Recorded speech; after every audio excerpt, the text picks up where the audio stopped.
Hello friends, स्वागत है आपके अपने channel SK9210 at the study channel पर। जिसमें से आज जो है हमारा जीके जीएस का प्रैक्टिस सेट नंबर जो है ये 10 होने वाला है। इससे पहले जो है हम 9 प्रैक्टिस सेट कर चुके हैं। यदि वो वाला प्रैक्टिस सेट नहीं देखे हैं तो वीडियो के डिस्क्रिप्शन में टेलीग्राम तथा व्हाट्सएप ग्रुप का लिंक दिया गया है, वहाँ से जुड़कर आप पिछले सभी वीडियो को देख सकते हैं। और यदि आप चैनल पर नए आए हैं तो चैनल को सब्सक्राइब करके बेल आइकन को भी प्रेस कर ले, ताकि बिहार पुलिस की कोई भी अपडेट होगा सबसे पहले आप तक पहुंच जाएगा। यह बैच का नाम जो कि महातांडव बैच होने वाला है, जो कि यह ऐसा चैनल है जिस पर जो है कम समय में ज़्यादा से ज़्यादा तैयारी करने वाला मात्र यही एक चैनल है। और इसका क्लास जो है टाइम जो है जीके जीएस का ये टाइम जो है 6 बजे शाम में है। ठीक है, ये क्लास जो है डेली शाम में 6 बजे जो कि लाइव चैट होता है, जिसमें से यह गारंटी लिया गया है कि आप यदि इस चैनल से जुड़कर रहते हैं तो 80% मार्क्स आपको कोई नहीं रोक सकता है एग्जाम में लाने से। और टोटल प्रश्नों की संख्या जो होता है इसमें 70 प्रश्न जो है डेली शाम में 6 बजे होता है। और यदि आप इसका PDF भी डाउनलोड करना चाहते हैं तो हमारे वीडियो के डिस्क्रिप्शन में, ठीक है, वीडियो के डिस्क्रिप्शन में टेलीग्राम तथा व्हाट्सएप ग्रुप का लिंक दिया गया है, वहां से जुड़कर आप डेली के डेली PDF भी डाउनलोड कर सकते हैं। और व्हाट्सएप ग्रुप में ज्वाइन होने के लिए एक और भी ऑफर दिया हुआ है, जो कि यहाँ पर सिर्फ आपको क्या करना है तो सिर्फ जो स्कैन करना है।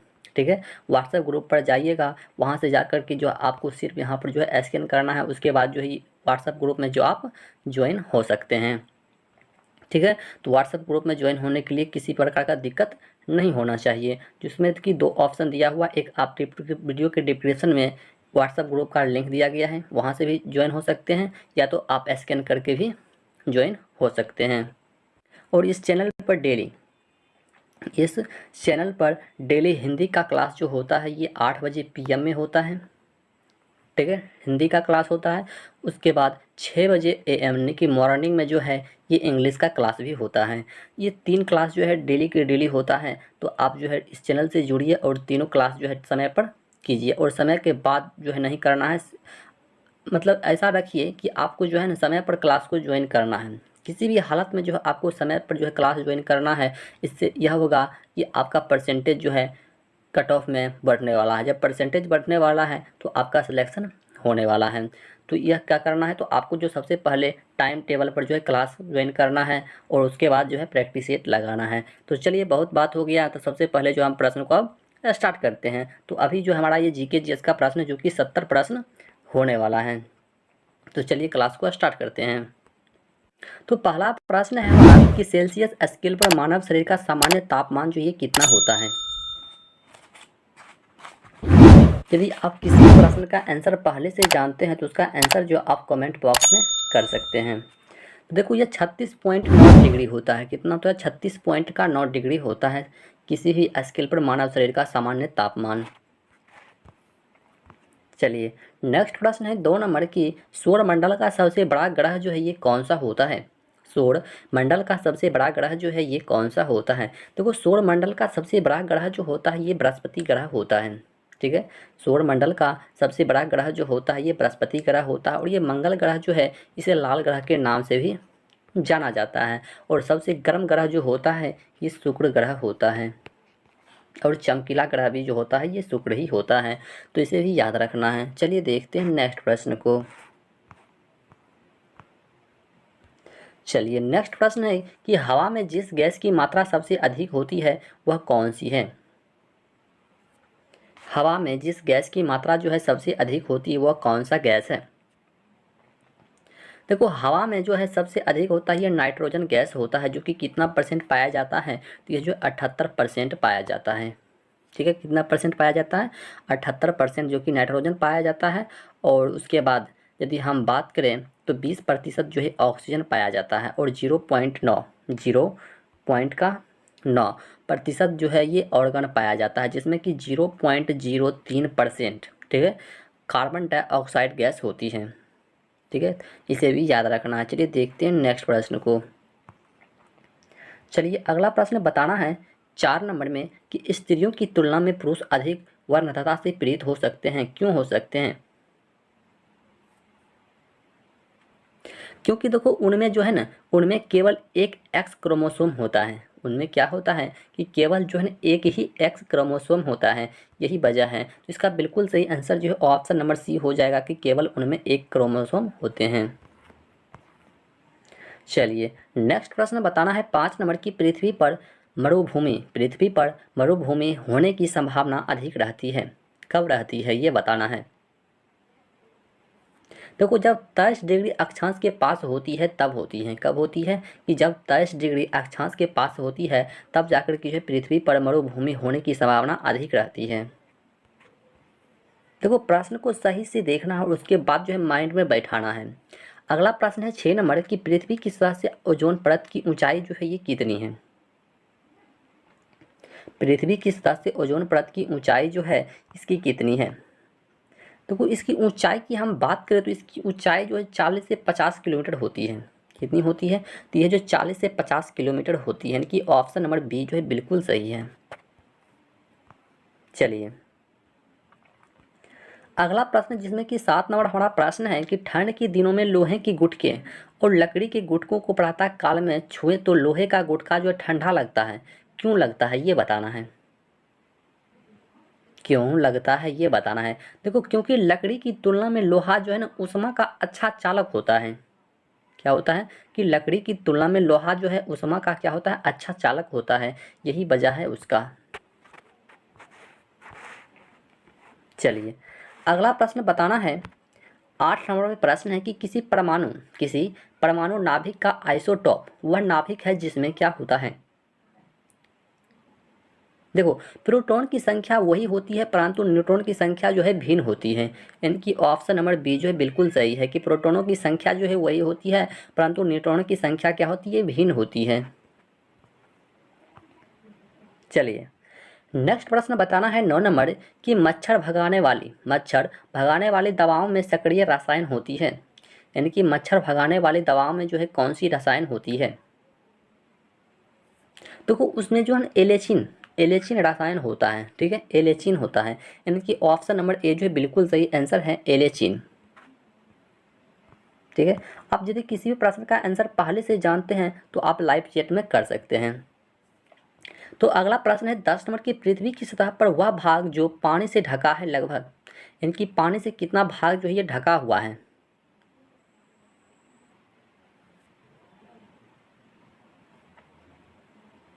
देखो 2 से 3 तिहाई, 2 तिहाई, ठीक कितना है, 2 तिहाई मतलब जो है पृथ्वी से पानी जो है ढका हुआ है, यानी कि ऑप्शन नंबर सी जो है बिल्कुल सही है। देखो पृथ्वी के लगभग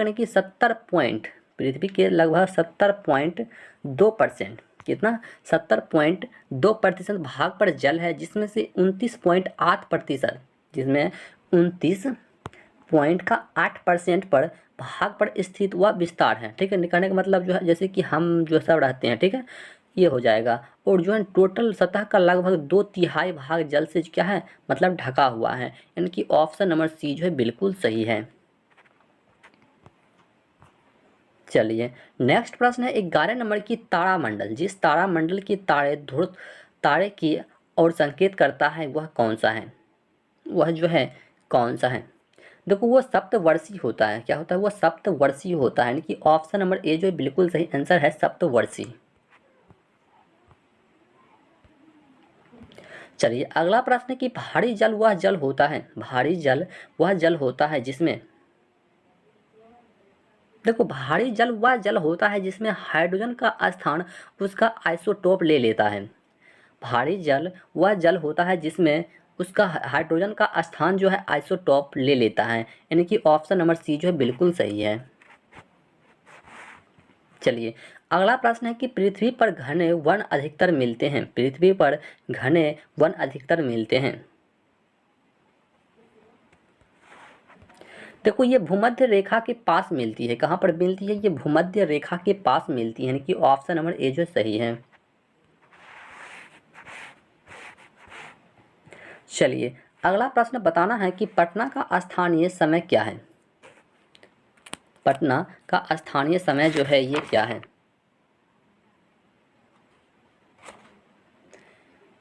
देखो पटना का स्थानीय समय जो ये भारतीय मानक समय से आगे है, क्या है, भारतीय मानक समय से जो है ये आगे है। देखो भारत का मानक समय जो है ये इलाहाबाद के निकट जो है इलाहाबाद के निकट नैनी से मतलब जो है लिया गया है, जिसमें से इसको जो है ना 85 सही हाफ डिग्री इतने मतलब इतना जो है पूर्वी देशांतर से माना जाता है। ठीक है, और इसे कहाँ से लिया गया, इलाहाबाद के निकट नैनी से लिया गया है, इसे भी याद रखना है। और पटना का स्थानीय समय जो ये भारतीय मानक समय से आगे है, ये भी याद रखना है। चलिए अगला प्रश्न है कि परमाणु नाभिक के अवयव होते हैं। परमाणु नाभिक के अवयव जो है ये होते हैं, देखो परमाणु नाभिक के अवयव जो होते हैं ये प्रोटॉन और न्यूट्रॉन होते हैं। ठीक है, प्रोटॉन और ये न्यूट्रॉन होते हैं, यानी कि ऑप्शन नंबर सी जो भी मान रहे हैं बिल्कुल सही है कि प्रोटॉन और न्यूट्रॉन होते हैं। चलिए अगला प्रश्न बताना है 16 नंबर की 20 वर्ष की आयु पर मानव शरीर में हड्डियों की संख्या होती है लगभग। देखो 20 वर्ष की आयु में मानव शरीर में जो हड्डियों की संख्या होती है कितनी होती है,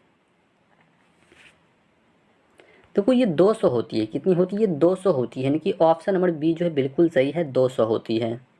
और हम बात करें कि मानव शरीर की सबसे बड़ी हड्डी जो होती है फीमर की हड्डी होती है, जो कि जांघ में पाई जाती है।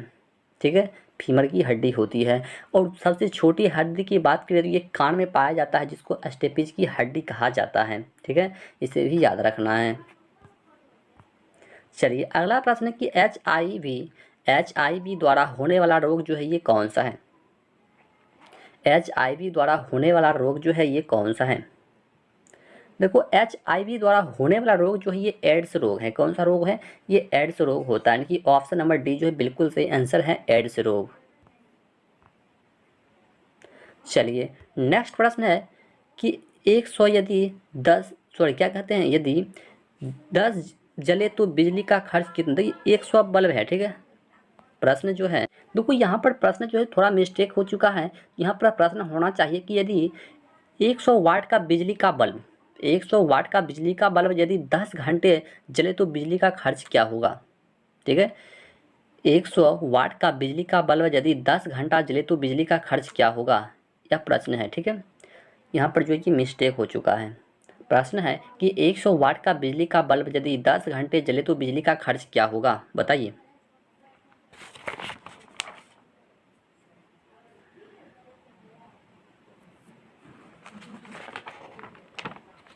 देखो 1 इकाई हो जाएगा, कितना हो जाएगा, 1 इकाई हो जाएगा, 0.1 इकाई, यानी कि ऑप्शन नंबर ए जो है बिल्कुल सही है, 1 इकाई हो जाएगा। 10 वाट का बिजली का बल्ब यदि 10 घंटा जले तो बिजली का खर्च जो है ये 0.1 इकाई हो जाएगा, यानी कि 1 इकाई हो जाएगा।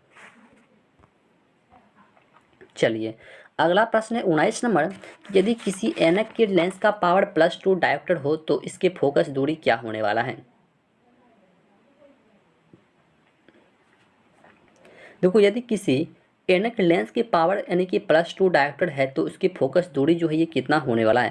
देखो उसकी फोकस दूरी जो है हम बात करें तो इसकी फोकस दूरी जो है ये 50 सेंटीमीटर हो जाएगा। कितना हो जाएगा, ये 50 सेंटीमीटर हो जाएगा, यानी कि ऑप्शन नंबर सी जो है बिल्कुल सही है।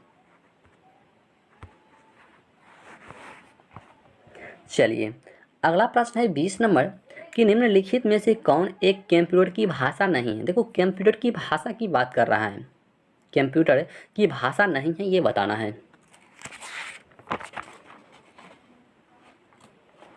देखो ये फास्ट नहीं है, क्या है ये फास्ट जो है कंप्यूटर की एक भाषा नहीं है, बाकी बात सभी है, यानी कि ऑप्शन नंबर सी जो है बिल्कुल सही है, फास्ट। चलिए नेक्स्ट प्रश्न बताना है 21 नंबर कि भारतीय संविधान का 73वां संशोधन प्रावधान करता है। भारतीय संविधान का 73वां संशोधन जो है ये प्रावधान करता है, यानी कि किसकी प्रावधान जो है ये करता है। देखो यह जो है ना पंचायत चुनाव को आदेशात्मक, ठीक है, और लोकसभा विधानसभा चुनाव के समक्ष बनाने का करता है, यानी कि ऑप्शन नंबर डी जो है बिल्कुल सही है। ठीक है, ऑप्शन नंबर डी।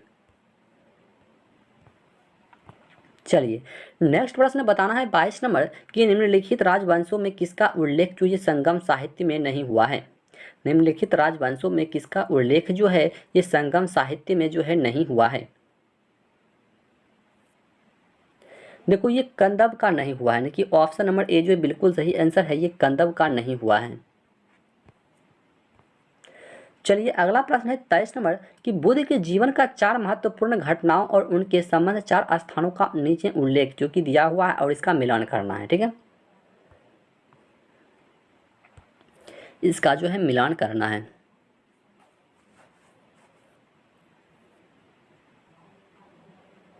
देखो इसका जन्म जो है यानी कि लुम्बिनी में हुआ है, ये ठीक है। उसके बाद ये ज्ञान की प्राप्ति जो है इसे बोध गया में हुआ है, ये हो जाएगा। उसके बाद जो है ये जो है यानी कि सारनाथ में हो जाएगा। प्रथम प्रवचन जो ये सारनाथ में दिया था और ये कुशीनगर हो जाएगा। निधन जो ये कुशीनगर में हो जाएगा, यानी कि ये हो जाएगा, यानी कि ऑप्शन नंबर सी जो है बिल्कुल सही आंसर इसका होने वाला है। ठीक है, देखो बौद्ध धर्म से अधिकतर प्रश्न पूछते हैं और बौद्ध धर्म से जो आप किसी न किसी बुक से पढ़ ले। ठीक है, और बौद्ध धर्म से जो है बहुत तरह का जो है क्वेश्चन बनता है और किस तरह का प्रश्न बनता है आप जो किसी न किसी बुक से पढ़ ले या तो किसी तरह से आप पढ़ लें। ठीक है, चलिए देखते हैं अगला प्रश्न।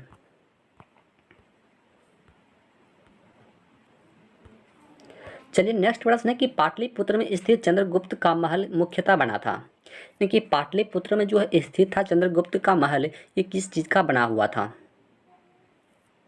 देखो ये लकड़ी का बना हुआ था। किसका बना हुआ था? लकड़ी का बना हुआ था। पाटलिपुत्र में चंद्रगुप्त मौर्य का जो है मतलब महल बना था, ये लकड़ी का बना हुआ था। चलिए अगला प्रश्न बताना है कि हैंसोंग की भारत में यात्रा के समय सूती कपड़ों के उत्पादन के लिए सबसे प्रसिद्ध नगर जो है ये कौन था। सबसे प्रसिद्ध नगर जो है ये कौन सा था। देखो सबसे प्रसिद्ध नगर की हम बात करें तो ये वाराणसी था। कौन था? ये वाराणसी, यानी कि ऑप्शन नंबर ए जो है बिल्कुल सही है। देखो वीडियो को एकदम शुरू से लास्ट तक और ध्यानपूर्वक हो सके तो आप हेडफोन लगा कर ही देखना। ठीक है, और नहीं हेडफोन है तो अलग की बात हो गया। वीडियो को जो एकदम शांतिपूर्वक देखना है। चलिए अगला प्रश्न है कि कुतुबुद्दीन ऐबक की राजधानी थी, यानी कि कुतुबुद्दीन ऐबक की राजधानी जो है ये कहाँ थी। देखो कुतुबुद्दीन ऐबक की राजधानी जो है ये लाहौर थी। कहाँ थी? ये लाहौर, यानी कि ऑप्शन नंबर ए जो है बिल्कुल सही है, लाहौर। कुतुबुद्दीन ऐबक की राजधानी जो है ये लाहौर थी। चलिए अगला प्रश्न है 27 नंबर की अलाउद्दीन खिलजी के प्रसिद्ध सेनापतियों में किसकी मुगलों के विरुद्ध लड़ते हुए मृत्यु हुई। किसकी जो है लड़ते हुए की मृत्यु हो गई है, ये बताना है। देखो ये जफर खां का हो गया था। किसका हो गया था? ये जफर खां का, यानी कि ऑप्शन नंबर ए जो है बिल्कुल सही है, जफर खां। अगला प्रश्न है 28 नंबर की हुमायूं द्वारा लड़े गए मतलब 4 प्रमुख युद्धों का तिथि अनुसार सही क्रम का संकेत करना है। हुमायूं द्वारा लड़े गए 4 प्रमुख युद्धों का तिथि अनुसार सही क्रम में जो है संकेत करना है। ठीक है, बताइए। देखो सबसे पहले देवरा का, चौसा का, कन्नौज का, सरहिंद का हुआ था, यानी कि इस तरीके से जो है उसका प्रमुख युद्ध था, यानी कि ऑप्शन नंबर डी जो है बिल्कुल सही है। चलिए नेक्स्ट प्रश्न बताना है कि निम्नलिखित में से किस इतिहासकार ने शाहजहां के शासनकाल को मुगल काल का स्वर्ण युग कहा है। निम्नलिखित में से किस इतिहासकार ने शाहजहां के शासनकाल को मुगल काल का स्वर्ण युग कहा है। स्वर्ण युग कहा है। देखो ये बी ए स्मिथ को कहा है। किसको कहा है? बी एम स्मिथ को कहा है। किसको कहा है? बी ए स्मिथ को, यानी कि ऑप्शन नंबर ए जो है बिल्कुल सही है। चलिए नेक्स्ट प्रश्न है निम्नलिखित में से किसने बंगाल में यानी कि द्वैध शासन प्रणाली को समाप्त कर दिया। निम्नलिखित में से किसने जो है बंगाल में द्वैध शासन प्रणाली को जो है समाप्त कर दिया है। देखो वारेन हेस्टिंग्स ने जो है समाप्त कर दिया। किसने कर दिया है? वारेन हेस्टिंग्स ने, यानी कि ऑप्शन नंबर सी जो है बिल्कुल सही है। चलिए अगला प्रश्न बताना है 31 नंबर में प्रश्न है कि रंजीत सिंह ने सुप्रसिद्ध कोहिनूर हीरा प्राप्त किया था, कि कहाँ से किया था।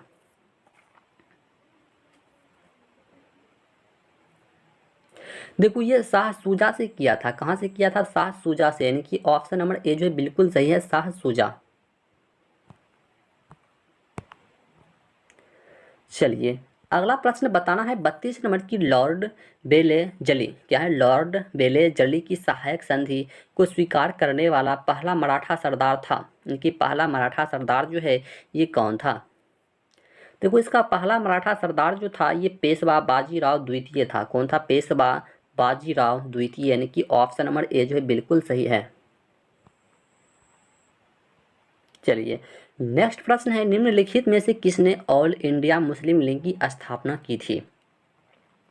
निम्नलिखित में से किसने ऑल इंडिया मुस्लिम लीग की स्थापना की थी? देखो ये नवाब सलीम उल्लाह खान ने किया है। किसने किया है? नवाब सलीम उल्लाह खान ने किया है, यानी कि ऑप्शन नंबर डी जो है बिल्कुल सही है। ठीक है, नवाब सलीम उल्लाह खान ने किया है।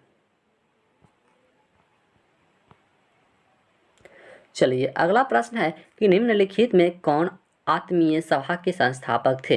निम्नलिखित में से कौन जो है आत्मीय सभा के संस्थापक थे? देखो ये राजा राम मोहन राय। कौन था? ये राजा राम मोहन राय था, यानी कि ऑप्शन नंबर ए जो भी मार रहे हैं बिल्कुल सही आंसर है कि राजा राम मोहन राय, ठीक है, आत्मीय सभा के संस्थापक थे। चलिए अगला प्रश्न बताना है कि समाज की स्थापना हुई थी वर्ष, यानी कि समाज की स्थापना जो है ये किस वर्ष हुआ है? देखो समाज की स्थापना जो है ये 1829 में, सॉरी 1800 कहने का मतलब जो है, देखो इसकी स्थापना जो है ये 1828 ईस्वी में हुआ है। कब हुआ है? 1828 ईस्वी में हुआ है। ये 7 जो है मिस्टेक हो चुका है। कब कितना में हुआ है? 1828 ईस्वी में जो समाज की स्थापना हुई थी। चलिए अगला प्रश्न है कि नीचे क्या है कि नीचे में दो वाक्य दिए गए हैं जिनमें एक कथन ए और दूसरा कथन आर है, ठीक है, और दोनों कथन को जो है सही पूर्वक से हल करना है। बताइए। देखो हमारे अनुसार जो है हम बात करें तो 36 का बिल्कुल सही आंसर ये ऑप्शन नंबर ए होना चाहिए था।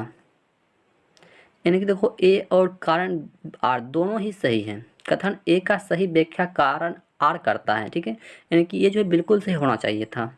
ठीक है, वो क्या कर रहा है कि 12वीं शताब्दी के अंत तक नालंदा महावीर का पतन हो गया, बिल्कुल सही है। उसके बाद कारण यानी कि महावीर को राजकीय प्रेस और मिलना बंद हो गया था, यानी कि ऑप्शन नंबर ए ही बिल्कुल सही होना है। ठीक है,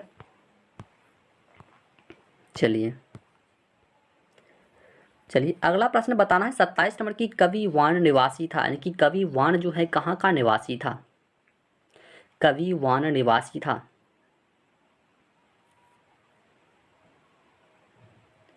देखो ये थानेश्वर का निवासी था। कहाँ का निवासी था? ये थानेश्वर का निवासी था, यानी कि ऑप्शन नंबर बी जो है बिल्कुल सही आंसर हो जाएगा कि थानेश्वर का निवासी था। चलिए अगला प्रश्न है कि पटना को प्रांतीय राजधानी बनाया था, यानी कि पटना को प्रांतीय राजधानी जो है किसने बनाया था?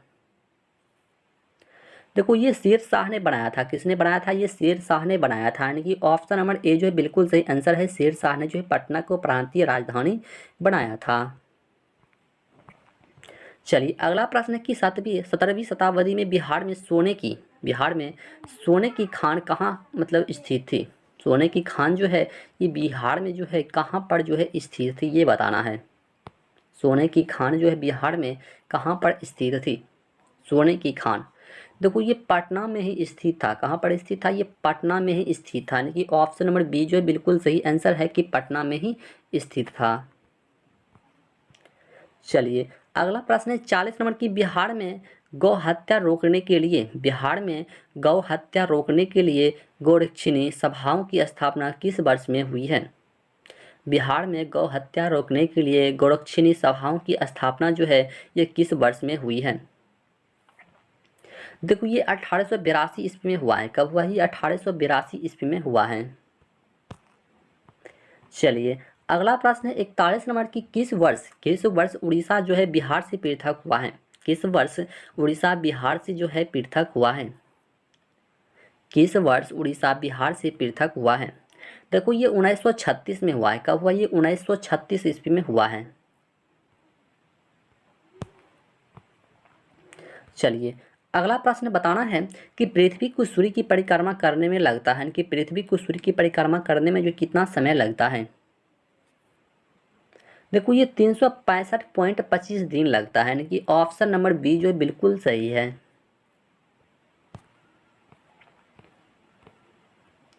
देखो वीडियो को एकदम सही पूर्वक ध्यान से देखिए, तभी जाकर के जो है प्रश्न आपके माइंड में बैठ सकता है। चलिए अगला प्रश्न है कि सौरमंडल का सर्वाधिक गर्म ग्रह जो है ये कौन सा है। इसका आंसर जो आप सभी दे सकते हैं, क्योंकि हम जो है फर्स्ट में ही एक 2 या तीसरे नंबर प्रश्न जो है हम बता चुके हैं वहाँ पे कि सौरमंडल का सर्वाधिक गर्म ग्रह जो है ये कौन सा है। देखो सौरमंडल का सबसे मतलब गर्म ग्रह जो होता है ये शुक्र ग्रह होता है, और इसे चमकीला ग्रह के नाम से भी जाना जाता है, और मंगल ग्रह को जो है लाल ग्रह के नाम से जाना जाता है, इसे भी याद रखना है। चलिए अगला प्रश्न बताना है 44 नंबर की, विश्व की सर्वाधिक सभी पर्वतता है। विश्व की सर्वाधिक सभी पर्वतता है, सभी पर्वत यानी कि है, ये बताना है पर्वत है। देखो ये एंडीज पर्वत है। कौन सी पर्वत है? ये एंडीज पर्वत है, यानी कि ऑप्शन नंबर बी जो है बिल्कुल सही आंसर है, एंडीज पर्वत। चलिए अगला प्रश्न बताना है कि विश्व का बृहत्तम डेल्टा निर्मित होता है। विश्व का बृहत्तम डेल्टा जो है ये निर्मित होता है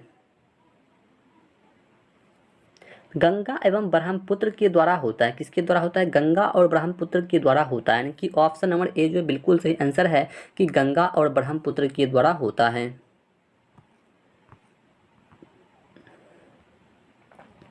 चलिए अगला प्रश्न है कि कपास उद्योग जिन कच्चे माल पर आश्रित है, कपास उद्योग जिन कच्चे माल पर आश्रित है वह कौन सा है? वह जो है कौन सा है? देखो वो भारहास मूलक, क्या है वो? भारहास मूलक है, यानी कि ऑप्शन नंबर ए जो है बिल्कुल सही आंसर है कि भारहास मूलक है।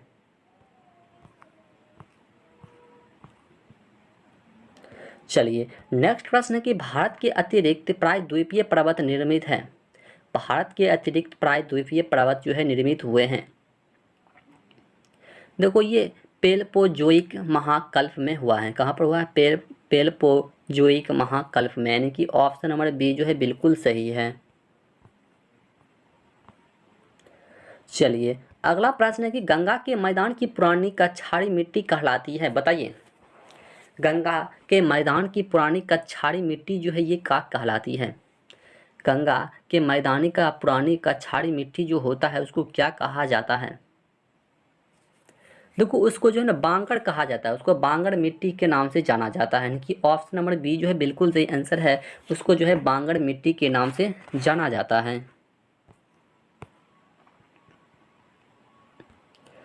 चलिए अगला प्रश्न है कि भद्रावती इस्पात केंद्र जो है स्थित है, यानी कि भद्रावती इस्पात केंद्र जो है ये कहाँ पर स्थित है? देखो ये भद्रावती नदी पर ही स्थित है। कहाँ पर स्थित है? ये भद्रावती नदी पर ही स्थित है, यानी कि ऑप्शन नंबर ए ही बिल्कुल सही है। चलिए अगला प्रश्न बताना कि भारत का सर्वाधिक पटसन उत्पादक है। भारत का सर्वाधिक पटसन उत्पादक जो है ये कौन सा है? पटसन उत्पादक जो है ये कौन सा है? देखो ये पश्चिम बंगाल है। कौन सा है? ये पश्चिम बंगाल है, यानी कि ऑप्शन नंबर डी जो है बिल्कुल सही आंसर है, पश्चिम बंगाल। चलिए नेक्स्ट प्रश्न बताना है कि भारत में कौन सी फसल है जो कि सर्वाधिक क्षेत्र में बोई जाती है? भारत में कौन सी फसल है जो सर्वाधिक क्षेत्र में बोई जाती है? सर्वाधिक क्षेत्र में बोई जाती है। देखो ये चावल है। क्या है? ये चावल है, यानी कि ऑप्शन नंबर सी जो है बिल्कुल सही है, चावल।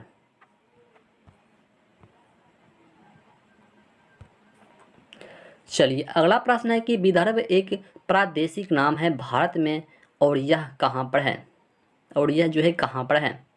देखो और ये महाराष्ट्र का भी अंग है, और यह जो है महाराष्ट्र का भी एक अंग है, यानी कि ऑप्शन नंबर बी जो है बिल्कुल सही आंसर है, यह जो है महाराष्ट्र का भी एक अंग है। चलिए अगला प्रश्न है कि चेरापूंजी अवस्थित है, यानी कि चेरापूंजी जो है ये कहाँ पर अवस्थित है? चेरापूंजी जो है ये कहाँ पर स्थित है? देखो ये मेघालय में अवस्थित है। कहाँ पर अवस्थित है? यह जो है मेघालय में चेरापूंजी अवस्थित है।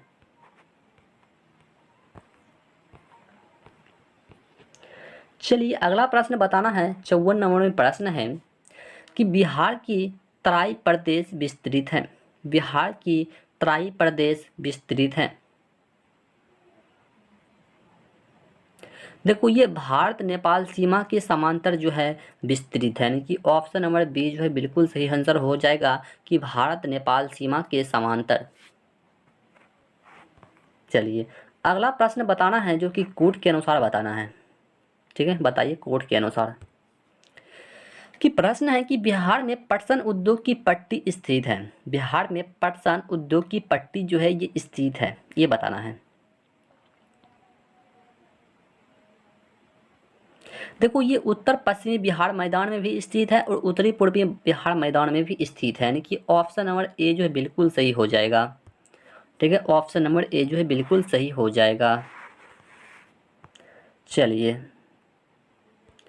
अगला प्रश्न है 56 नंबर। ठीक है, 56 नंबर में प्रश्न है कि भारत में आर्थिक विकास अवरुद्ध रहा मुख्यतः। अवरुद्ध रहा है मुख्यतः। देखो ये उपयुक्त सभी हो जाएगा। ठीक है, उपयुक्त सभी हो जाएगा। अकुशल कृषि व्यवस्था के कारण और अनियमित औद्योगिकीकरण के कारण और पश्चात यानी कि सामाजिक अभिवृद्धि के कारण, यानी कि ऑप्शन नंबर डी जो है ये बिल्कुल सही है। चलिए अगला प्रश्न बताना है 57 नंबर में प्रश्न है कि नीति आयोग का स्वरूप क्या है।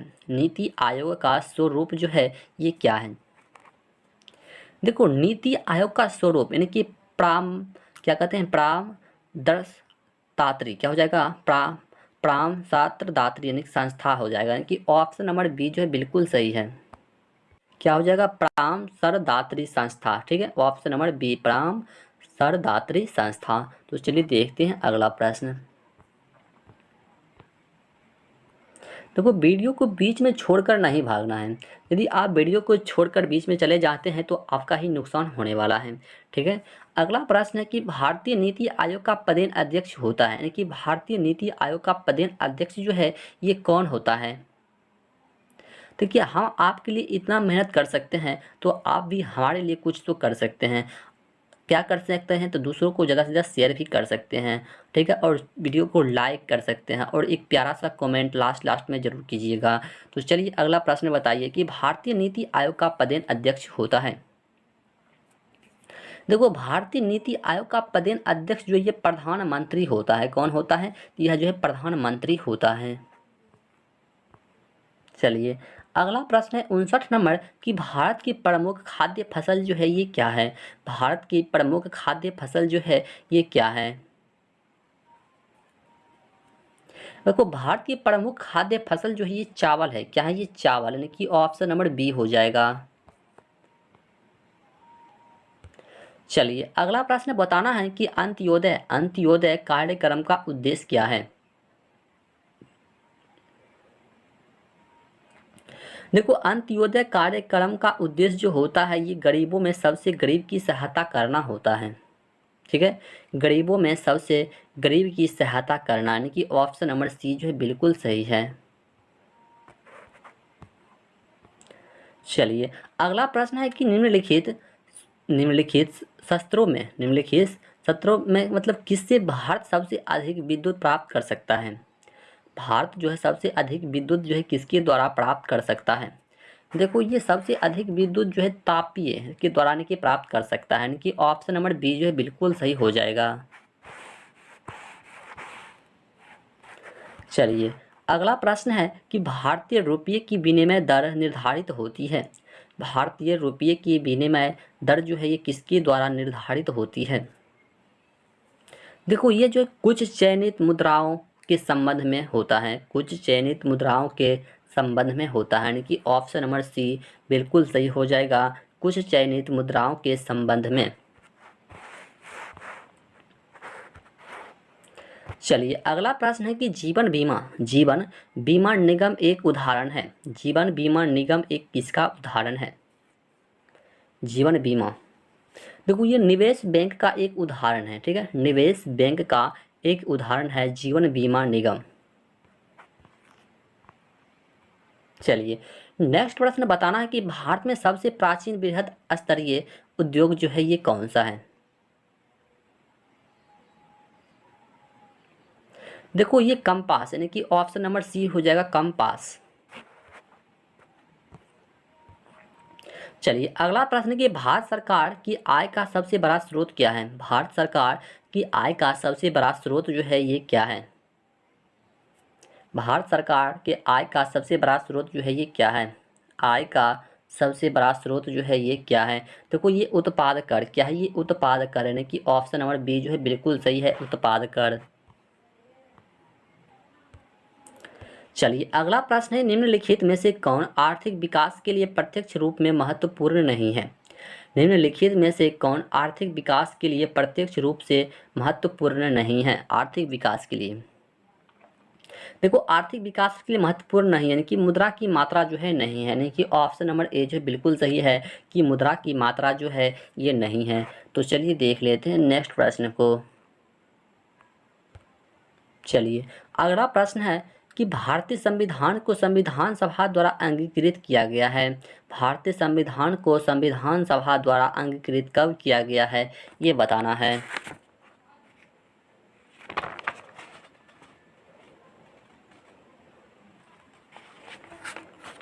देखो ये 26 नवंबर 1949 को कब किया गया है? 26 नवंबर 1949 को।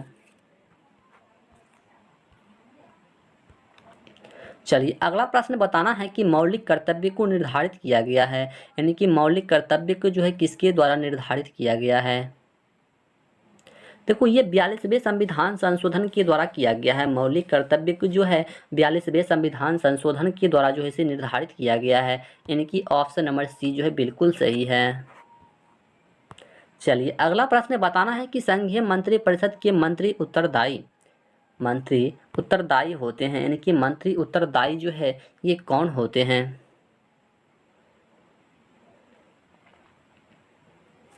देखो ये राष्ट्रपति के प्रति होता है। किसके प्रति होता है? राष्ट्रपति के प्रति। चलिए आज का हमारा ये लास्ट प्रश्न होने वाला है, जो कि 70 नंबर प्रश्न है कि भारत के राष्ट्रपति को यह अधिकार नहीं प्राप्त है कि वह क्या कर सकता है। देखो न्यायालय के न्यायाधीश को हटाए, वह जो है न्यायालय के न्यायाधीश को जो है नहीं हटा सकता है, यानी कि ऑप्शन नंबर बी जो है बिल्कुल सही है। यदि अभी तक आप इस वीडियो से जुड़े रहें तो आप जो एक प्यारा सा कमेंट लास्ट में ज़रूर कीजिएगा और अच्छा सा कमेंट कीजिएगा। इससे यह होगा कि हमें मोटिवेशन मिलेगा और फिर से हम वीडियो जो है इसी तरह का आप तक पहुंचाएंगे। तो और यह वीडियो को क्या करना है, तो हमारे लिए एक काम करना है कि वीडियो को लाइक करना और दोस्तों के साथ ज़्यादा से ज़्यादा शेयर करना है। तो चलिए फिर से मिलते हैं इसी प्रकार के नेक्स्ट वीडियो में। तब तक के लिए जय हिंद, जय भारत।